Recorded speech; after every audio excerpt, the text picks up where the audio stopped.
সাতক্ষীরার বড় বাজারে সামুদ্রিক ও দেশীয় মাছের সরবরাহ বাড়ায় কমেছে দাম। এই মুহূর্তে সাতক্ষীরা বড় বাজারে আছেন সহকর্মী মমতাজ আহমেদ বাপি। সরাসরি যাচ্ছি তার কাছে। সুলতানপুর মাছ বাজারে মাছের সরবরাহ অত্যাধিক।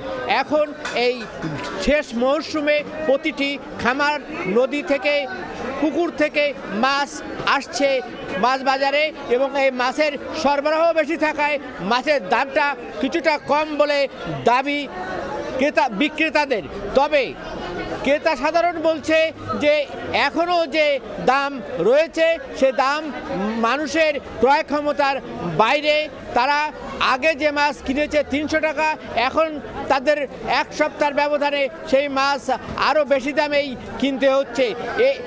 এই মাছ বেশি দামে কেনার পিছনে তাদের যে অভিজ্ঞতা, তারা যে অভিযোগটি করতে চায় যে এখানে কোনো বাজার মনিটরিংয়ের ব্যবস্থা নাই। বাজার মনিটরিংয়ের ব্যবস্থা থাকলে হয়তো নিয়ন্ত্রণের মধ্যে থাকতো মাছের দাম। এখানে যেমন সামুদ্রিক মাছ আসছে ঘেরের মাছ, নদীর মাছ। আমাদের এখন সিলভার কাপ আপনার রয়েছে, রুই মাছ, কাতলা মাছ, তেলাপিয়া মাছ, নোলা চিংড়ে, গ্লাস কাপ, ট্যাংরা পার্শে, ভেটকি মাছ যা অনেক মূল্যবান। তেলাপিয়া মাছ রয়েছে গুলে মাছ রয়েছে, আপনার ইলিশ মাছও রয়েছে। কিন্তু ক্রেতা সাধারণ বলতে চায় যে এখানে আপনাদের পরিবেশে যেমন একটু ভালো হওয়া দরকার, এখানে গাড়ি রাখার জায়গা নাই, এখানে বাজারে একটি টয়লেটের ব্যবস্থা নাই।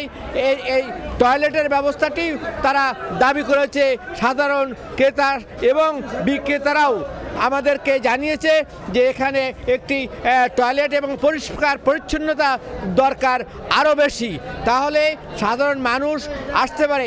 সবচেয়ে বড় অভিযোগ এই বিক্রেতাদের যে মাছ বাজারে যে সমাগম, যে লোকের আসছে তাতে এখানে জায়গাটা অনেক কম বলে তারা মনে করছে।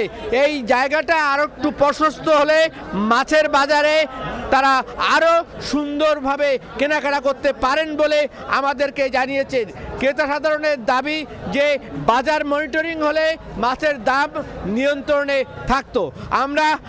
আমরা মৎস্য কর্মকর্তার সাথে আমরা কথা বলেছি। মৎস্য কর্মকর্তাও বলছে যে এখন বাজারের দাম যেমন মনিটরিংয়ের মধ্যে রাখা দরকার, তেমনি প্রতিটি বাজারে সংস্কারের মাধ্যমে একটি পরিষ্কার পরিচ্ছন্ন করার উদ্যোগ নিয়েছে মৎস্য বিভাগ। এই ছিল সাতক্ষীরার মাছ বাজার থেকে সর্বশেষ তথ্য। সরাসরি যুক্ত ছিলাম সাতক্ষীরার বড় বাজারে।